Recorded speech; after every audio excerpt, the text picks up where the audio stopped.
Hi, hello, ನಮಸ್ತೆ. Welcome back to my channel Vinomit. ಎಲ್ಲರೂ ಹೇಗಿದ್ದೀರಾ? ಎಲ್ಲರೂ ಚೆನ್ನಾಗಿದ್ದೀರಾ ಅಂತ ಭಾವಿಸ್ತಾ ನಾನು ಕೂಡ ಚೆನ್ನಾಗಿದ್ದೀನಿ. ಬನ್ನಿ ಇವತ್ತಿನ ವಿಡಿಯೋ ಬಂದು ಶುರು ಮಾಡೋಣ. ನಾವು ಇವತ್ತು ಮಾಡ್ತಿರೋದು ಕಳ್ಳೆಕಾಯಿ ಪುಟಾಣಿ, ಅಂದರೆ ಪುಟಾಣಿಯಿಂದ ಮಾಡುವಂತಹ ಚಟ್ನಿ ಪುಡಿ. ಸೊ ಈಗ ಆ, ಮಳೆಗಾಲ ಸ್ಟಾರ್ಟ್ ಆಗ್ತಿದೆ. ಈ ಚಟ್ನಿ ಪುಡಿ, ವಿಧ ವಿಧ ರೀತಿಯ ಚಟ್ನಿ ಪುಡಿಗಳನ್ನ ಮಾಡಿಟ್ಕೊಂಡ್ರೆ ನಮ್ಮಂಥ ಹೆಣ್ಮಕ್ಳಿಗೆ ತುಂಬ ಉಪಯೋಗ ಆಗುತ್ತೆ. ಸೊ ಬನ್ನಿ ಇದಕ್ಕೆ ಏನೇನು ಬೇಕಾಗುತ್ತೆ ಸಾಮಗ್ರಿಗಳು ಅಂತ ತೋರಿಸ್ಕೊಂಡು ಹೋಗ್ತೀನಿ.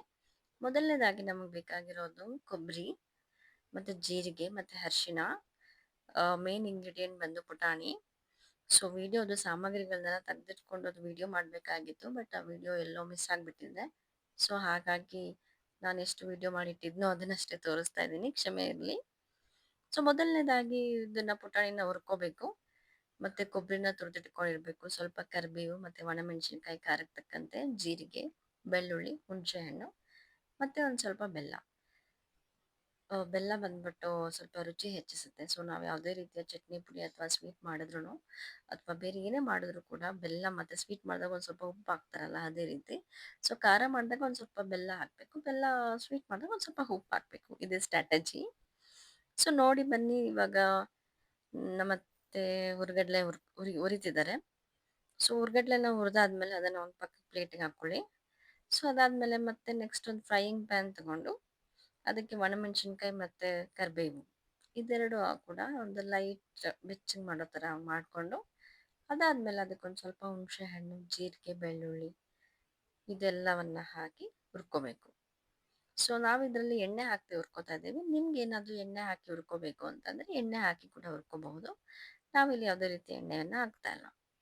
ಸೊ ನಮ್ಮ ಮನೆಯಲ್ಲಿ ನಾವು ಶೇಂಗಾ ಚಟ್ನಿ ಪುಡಿ ಮತ್ತು ಹುರ್ಗಡ್ಲೆ ಪುಡಿ, ಕರಿಬೇವು ಪುಡಿ, ಸೊ ಈ ರೀತಿ ವಿಧ ವಿಧ ರೀತಿಯ ಚಟ್ನಿ ಪುಡಿಗಳನ್ನ ಸ್ಟಾಕ್ ಮಾಡಿ ಇಟ್ಕೊಂಡಿರ್ತೀವಿ.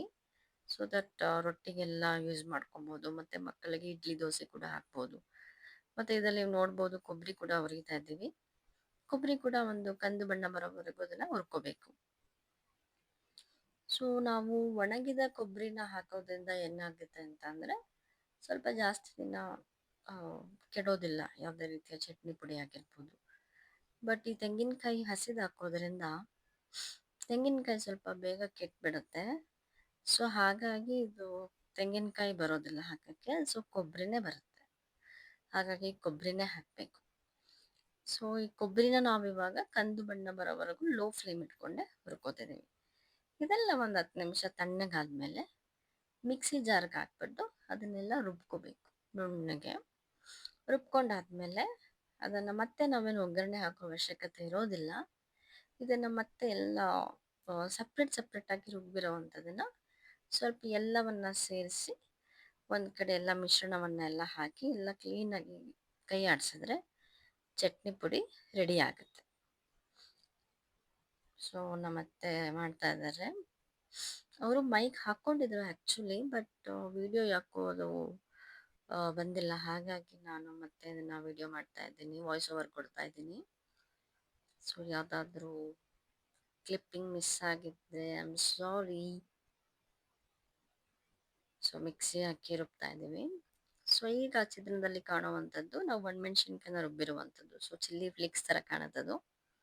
ನೆಕ್ಸ್ಟ್ ಇದು ಬಂದು ಬೆಳ್ಳುಳ್ಳಿದು, ಅದು ಸಪ್ರೇಟಾಗಿ ರುಬ್ಬಿ ಹುರ್ಗಡ್ಲೆನ ಸಪ್ರೇಟಾಗಿ ಪುಡಿ ಮಾಡಿಟ್ಕೊಂಡು ಆ ಮೂರು ಮಿಶ್ರಣವನ್ನು ಅದಕ್ಕೆ ಹಾಕಿ ಇವಾಗ ಅದನ್ನು ಎಲ್ಲನೂ ಒಂದೇ ಕಡೆ ಹಾಕ್ಬಿಟ್ಟು ಅದನ್ನು ಮಿಶ್ರಣನ ಇದನ್ನು ಮಾಡ್ತಾ ಇದ್ದೀವಿ. ಸೊ ನನ್ನ ದೊಡ್ಡ ಮಗಳು ಸೋನುಗೆ ಟೇಸ್ಟ್ ಕೊಡ್ತಾ ಇದ್ದೀವಿ. ಅವಳು ಅದನ್ನು ತಿನ್ಬಿಟ್ಟು ತುಂಬ ಚೆನ್ನಾಗಿದೆ ಅಂತ ಹೇಳ್ತಾ ಇದ್ದಾಳೆ, ತುಂಬ ಕ್ರಿಸ್ಪಿ ಆಗಿದೆ ಅಂತ ಹೇಳ್ತಿದ್ದಾಳೆ.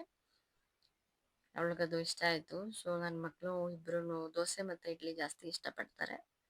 ಸೊ ಅವರಿಗೆ ಸ್ಕೂಲಿಗೆ ಹೋಗೋ ಟೈಮಲ್ಲಿ ನಾವು ಪ್ರತಿದಿನ ಚಟ್ನಿ ಹಾಕಿಬಿಟ್ರೆ ಪಾಪ ನಮ್ಮಂಥ ತಾಯಂದಿರಿಗೆ ಚಟ್ನಿ ಅಳಿಸೋಗಿದೆಯೋ ಏನೋ ಗೊತ್ತಿಲ್ಲ. ಇವಳು ನಮ್ಮ ಎರಡನೇ ಮಗಳು ಪುನರ್ವಿ. ಸೊ ಇವಳಿಗೂ ಕೂಡ ತುಂಬ ಇಷ್ಟ ಆಯಿತು ಫ್ರೆಂಡ್ಸ್. ಸೊ ನೀವು ಕೂಡ ಈ ಥರ ಚಟ್ನಿ ಪುಡಿಯನ್ನು ಮಾಡ್ಕೊಳ್ಳಿ ಮನೆಯಲ್ಲಿ, ಮತ್ತು ನಮ್ಮ ಅಂಥ ಪುಟಾಣಿ ಮಕ್ಕಳುಗಳಿಗೆ ನೀವು ದೋಸೆ ಇಡ್ಲಿಗಳಿಗೆ ಹಾಕಿ ಅದನ್ನು ಕಳಿಸ್ಬೋದು ಅಂತ ಹೇಳ್ತಾ, ಈ ನನ್ನ ವಿಡಿಯೋ ನೋಡಿದಂಥವ್ರಿಗೆಲ್ರಿಗೂ ಧನ್ಯವಾದಗಳು.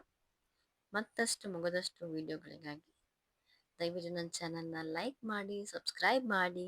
ಇದು ನಮ್ಮ ಫೈನಲ್ ಔಟ್ಕಮ್, ಪುಟಾಣಿ ಚಟ್ನಿ ಪುಡಿ ಅಥವಾ ಪುಟಾಣಿ ಹಿಂಡಿ. Thank you for watching.